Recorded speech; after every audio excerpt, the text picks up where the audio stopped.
Hi, my name is Stephen Blacksmith. Now, you may know me as a writer, director, actor, and all-around funny person. But you may also know me as Tony Giancarlo, a mafia hitman that entered witness protection after testifying against a prominent New Jersey mob boss. To which I say, "What? No, that's crazy, man. I've never even been to Hoboken. Tony Giancarlo never even heard of the guy. No, you're crazy. You're nuts." Now, when this quarantine started, I, like many of you, thought, finally, a reason to use my fine arts degree that my parents always ridiculed me for. So I decided to get together with some of my favorite people in the world and talk about their favorite films via Zoom. Now, along the way, we're going to play a lot of games, learn some fun film facts, and watch our guests get pretty silly. Oh, and it is important to know that we do not monetize this program in any way. But we do support some awesome causes, so we're going to put a description of one of these causes in every single episode, and if you feel the need, and if you can, most importantly, please consider donating. Now, kick back, relax, and enjoy Cinema Variete.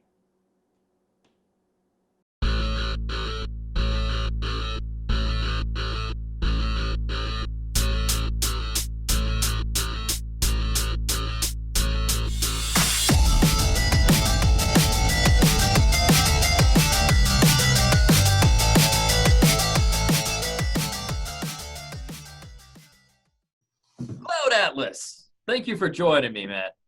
Welcome. You're welcome. I was curious about this movie. Do you like this movie? Yeah, I know. I love this movie, and I know that it's a type of movie that I went and I saw it in the theater all by myself. I was really curious about it, and I like the Wachowski siblings. I think they're really interesting filmmakers, and they do great visual stuff. So I went through it, and in the whole 3 hours, I was never bored, and I was crying at the end of it. Wow. I was so moved by the sort of continuations of the story and the message, or one of the messages of the story that I really like is that everything pays forward, right? You are criminal, you do crimes, or you do kindness, and all that births into a future. And I just resonated with me. Having said that, like I came back was like, oh, computer, let me tell you how much I loved it, and and then I look at someone else who did the same thing, and they were like, man, what the fuck was that movie? What was that all about? So later I took someone to it who I thought would connect to it in the same way, and they were bored shitless with it. So maybe it's just me, but I enjoyed it quite a bit. I'm curious of what you think of it. No, I loved this movie, and I didn't like any of like the post maybe Matrix Reloaded kind of Wachowski sisters movies. Right. But this movie was fantastic. It's beautiful. Seeing it in 2020, of course, very jarring use of the yellow face and Neo Soul. Yeah, I think about that often, and how maybe context is really good for that. You can't, like, a bunch of white people shouldn't get together, put on blackface, and do Raisin in the Sun, right? Yeah. But in this case, this was an ensemble, and all of them were not only race changing, but they were also gender changing, which is interesting from the Wachowskis themselves. Only one of the siblings had transitioned at that point. Yeah. So you think about that in terms of that story and how there's so much fluidity. I feel like in that context, it's not so bad. It's not playing a black face or a yellow face as much as it is sort of staying in context. Because imagine that story, all 6 of those stories with a different cast for each one. Mm-hmm. It might not have sort of translated in the same type of story. So for me, I think I don't know if that's as much of an issue. Although Yeah. I can see where it could be, for sure. I mean, and some of that makeup, it's like, oh, man. Yeah. And I have been reading some of the arguments, and it was, it was very much aligned with what you're saying. But, I feel like they did the thing with the birthmark, and that was on different actors. So sometimes I'm like, maybe they could have done it on Korean actors.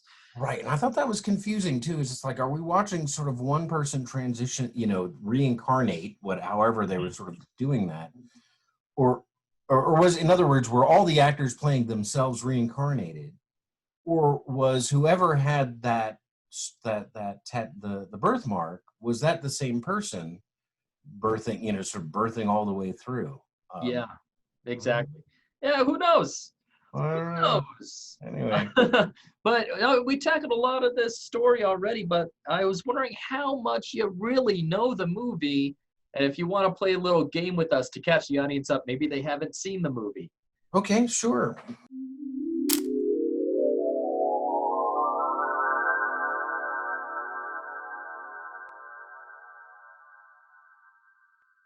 So I'm going to give you a minute each, all right? And that's All right. very generous with some of the games that we have been playing. Okay. All right. And I want you to go through all the different stories. You have a minute to go from the beginning to the end of all the stories. By that means, like, you have 1 minute to do all the 1936 stories, which are To tell each story within a minute. Is Yeah. that it? Okay. Can you do that? I don't know. I'll try. All right. So we could start with the one with Jim Sturgis as the doctor. And I Okay. think on the ship.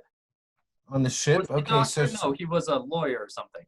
yeah, he was a lawyer, and so that one in 1 minute is about a lawyer and a doctor who's poisoning that lawyer, and a stowaway who is, I think, Maori, and the doctor who is being poisoned and sick discovers a stowaway, manages to negotiate his passage on the ship, despite him being black and a slave and treated absolutely terribly.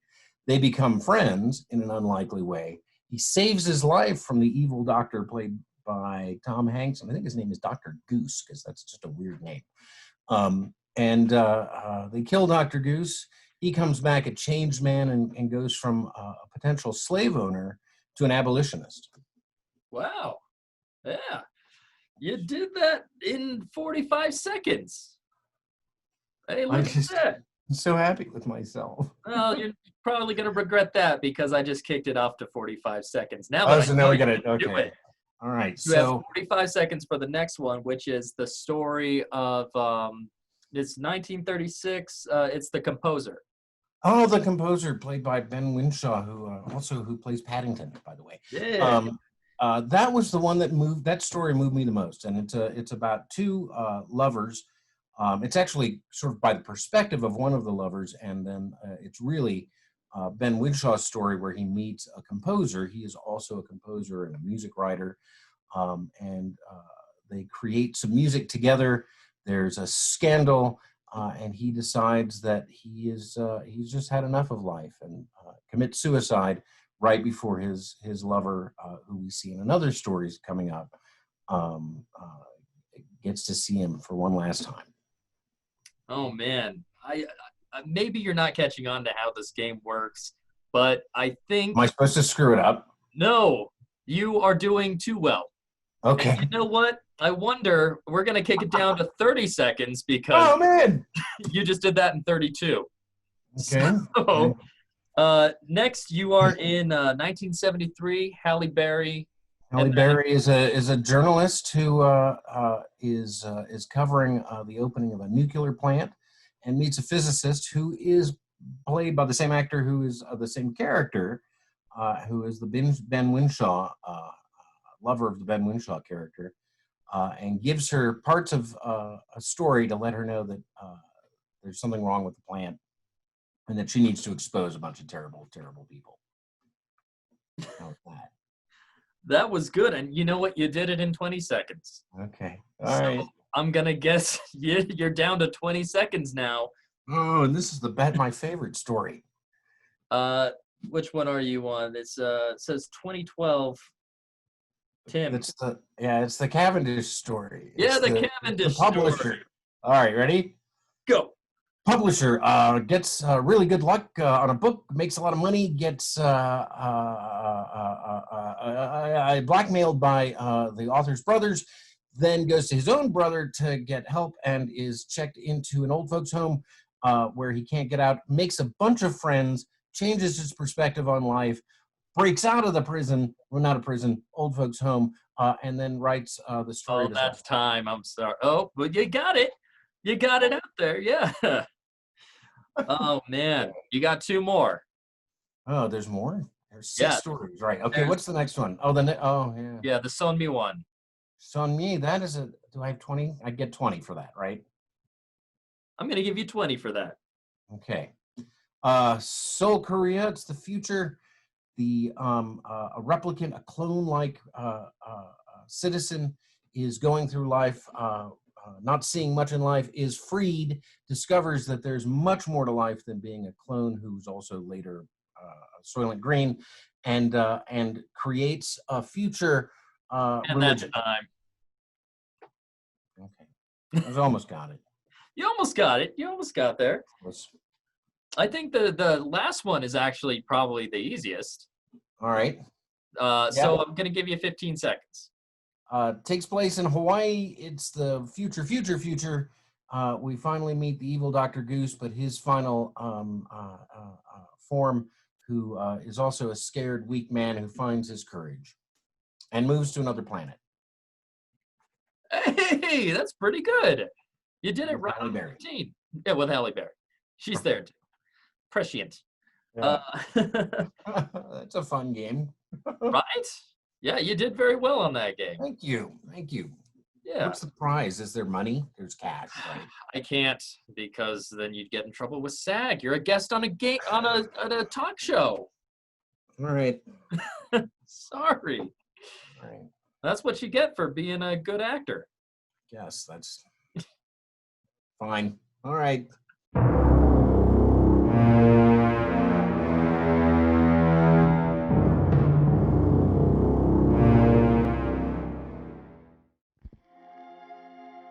This is the Cloud Atlas Sextet? I doubt there's more than a handful of copies in all of North America. Cloud Atlas Sextet. Yeah, this is the music, which is really wonderful. It's good music. That's it. The music from my dream. There are whole movements I wrote. What we haven't talked about is the again third and again director in different lives, on this is different Tom ages. Twyker, I can't explain it. who did But I knew all 3 of them, or I guess 2 of them, if we continue the siblings as one director. They each took on 3 different stories through it and were their own DPs. Yeah, it's pretty fascinating. And then the Wachowskis, of course, handled all the heavy technical stuff. Right. They took the future movie. You know, this is theirs, Mm-hmm. and all the earlier stuff is Twyker's. Yesterday, my life was headed in one direction. Now, the first time you watched this, how much did you understand, It is headed in like, another. fully? I think that's one of the reasons I liked it so much, is that that it didn't take long for me to get the sense of the narrative of what was going on. The course of our lives. And I thought, I think they transition really, really well from story to story. Each is one story, so you've got 6 first acts, and 6 second acts, and 6 third acts. And, transitioning them all together is got to be impossible. So, which is another thing I really like about it, is that it's able to do that so well, and so thoughtfully too. It's not just pure adrenaline film at all. It's very thoughtful. Oh, yeah, I have to agree. I mean, technically, it's incredible how they do these things. And sometimes you have a time period where it's literally like 2 pages they shot.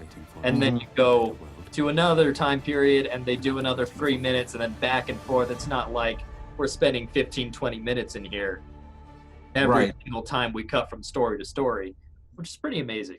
I think they did a fabulous job with it. I find it to be an underappreciated film, but again, when I took, when I've seen other people witness it in a way that not in the way that it sort of took me, and I went on the journey and I accepted all the characters and where it was going. But having seen other people watch it with a just bored, or I heard someone say it was like watching someone change channels. Oh, yeah, okay. Which it's not, and then the the thing I thought about casting that was more prescient was how you could look at it as stunt casting, Mhm. right?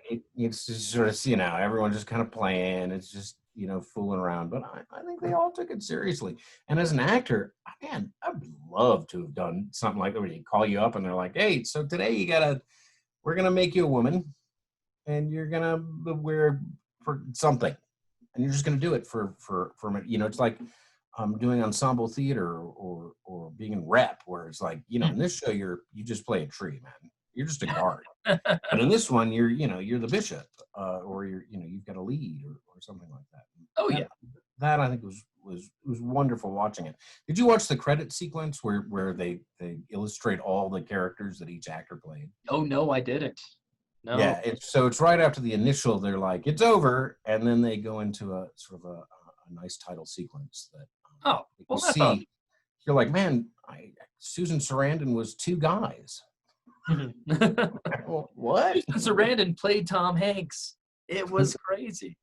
Well, Tom Hanks played Jim Broadbent in the Cavendish one. He does this is the other thing I loved about how they connected all the stories by each story having kind of heard a piece of the story before it. Mhm. So the 1936 story, he's reading the half-finished journal. Yeah. And then she finds, here's the music, and then her story carries on. It just keeps having those pieces of those stories and how that leads to the conclusion. I really loved it. I love it. Oh, it was fantastically held. But I'm going to see how much you do know the movie, because we're going to play a little game called IMDb Trivia.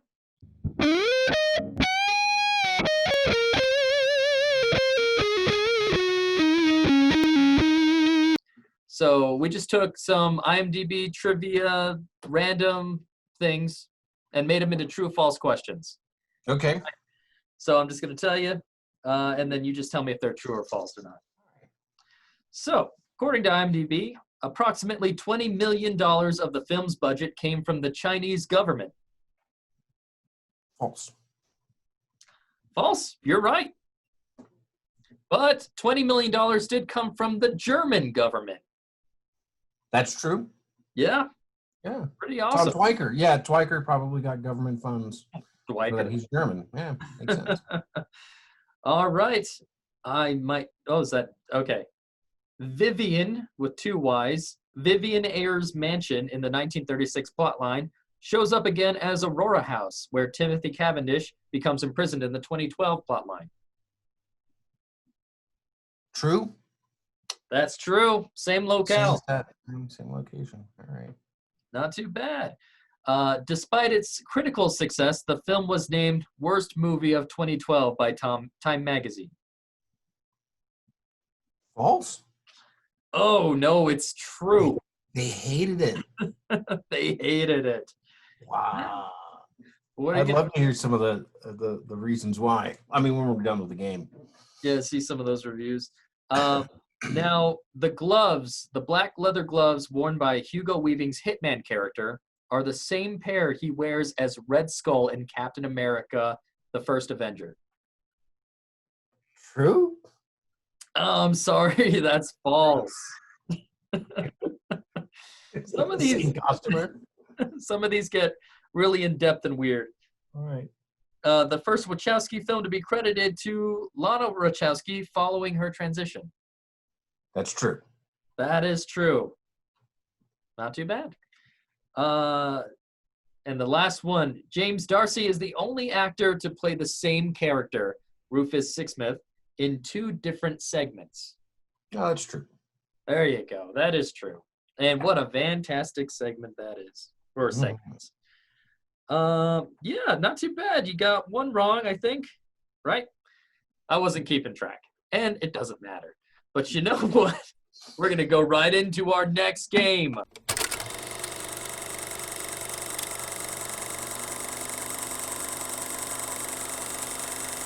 Now, you might have seen some of these. Hopefully you haven't. I went on a bit of a deep dive into their filmography of Tom Hanks, Keith David, and some other people I can't remember. We're gonna do it. Okay, so how you play this game is I'm gonna give you a tiny bit of a picture, a still from the movie, and I'm gonna give you the title of the movie and the tagline. And I need you to tell me what the movie is about. You have no idea, then just make it up. But if you have seen it maybe once or twice, go ahead and try to make it up. So Okay. this one is called Punchline. It is a Tom Hanks film from 1982. And the tagline is, "It only hurts when you laugh." Okay, this is a film about a middle-aged housewife who becomes a comedian, and under both the tutelage of Tom Hanks and the ire of Tom Hanks. I don't really remember much of it. So you have seen it before. I saw it when it came out, I think. Nice. All right, let's see how close you are. Yeah, 1982, I think. Let's see. Stephen Gold is a stand-up comedian who is flat broke and has recently dropped out of medical school. He and several others work regularly at the Gas Station, a New York comedy club. The wages are lousy, and everybody hopes for their big break. Lila Kritsick is a housewife with an ambition to be a stand-up comedian. However, she doesn't seem to have the talent. Stephen takes her under her wing and teaches her the art of comedy and humor. But when a TV station arranges a comedy evening at the club, Steve sees his opportunity for fame and stardom. Their friendship quickly is forgotten, and now it's every man or woman for him or herself. Yes. Yeah, you were right on there. Not too bad. Not so bad, yeah. Right on. You saw 30 years ago. Got that good memory. Hopefully you haven't seen all of these. I was able to pull a couple like real deep dives out, especially with Keith. Hey, challenge accepted. Let's see. All right, this is Halle Berry's The Program. Tagline, pressure surrounds them, competition divides them, talent unites them, a story of what it takes to survive. Boy, yikes. I'm going to say it's having not seen it, I'm going to give you my plot from the pages. It's about some young Apple computer designers who discover a plot by Apple to take over the PC industry and have apples in everyone's home. Oh, this is basically Antitrust. Mm-hmm. If anyone's seen Antitrust. Let's check it out. Oh, it's a good movie. Ryan Phillippe, he's not dead. Where did he go? Where did you go, Ryan? Come back. Ryan? Did he become a dad? Yeah, he became a dad, but I think he also got his the kid's nanny pregnant or something. Oh, scandal. Yeah, it was very scandalous. Let's check it out. The Program. A college football coach is told by his bosses that unless they do better this season, it could be their last. To bolster the team, he recruits a talented tailback. A female student is assigned to help him assimilate with college life, and that includes doing his studies because he spent his whole life just playing football. And he finds himself attracted to her. And she already has a boyfriend who is on the team, but he might be more concerned about losing his position than losing her to him. And the coach has to deal with this other players' situations, like the team's quarterback who deals with the father being distant by drinking, and it eventually causes him trouble. And one of the team's defensive players is obviously using steroids, but passes the drug tests. It's almost what it was close. It's very close to what you, Might be even a better movie, what you pitched. Right. Two more. This one is Jim Sturgis. It's called Spike Island. I couldn't find a tagline for it, but the key words are bare-chested male, stone roses, and overalls. Huh. So Spike Island is about the emergence of the gay lifestyle in young Britain in 1958. And Spike Island is the place where everybody goes to run around bare-chested in their overalls. Oh, like Fire Island here. Sure. Maybe, I don't know. Well, why not? Let's see what's going on. A wannabe rock band in Manchester hatch a plan to hand-deliver their demo tape to their idols, the Stone Roses, at the band's impending gig at Spike Island. But when their tickets fail to materialize, the gang embarks on a road trip to the concert and is forced to take extreme measures to sneak their way in. Along the way, friendships are tested and their futures are shaped, together or apart. Yeah, that's not the gay emergent story that I was shooting for. Yeah, but that sounds But like subtext, you never know what happened behind the exactly. scenes. Now, this is the Keith David movie called Article 99. The tagline is, when the heroes are forgotten, when the stakes are life and death, there's one stand you've got to take. There's one rule you've got to break.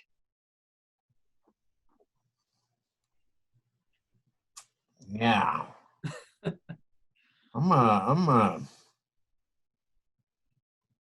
I have no earthly idea. I'm trying to come up with a plot. Is that Timothy Hutton? Out of focus? It looks like him, but I don't think it is. Man. Yeah. So this is about the Forgotten Fire Brigade of Bloomingdale, Indiana, and Keith David played the irascible chief of the fire brigade. He had a girlfriend named Roxanne. Oh, let's see. I like that. What is this movie about? A group of doctors in a veterans hospital must contend with their hopeless situation.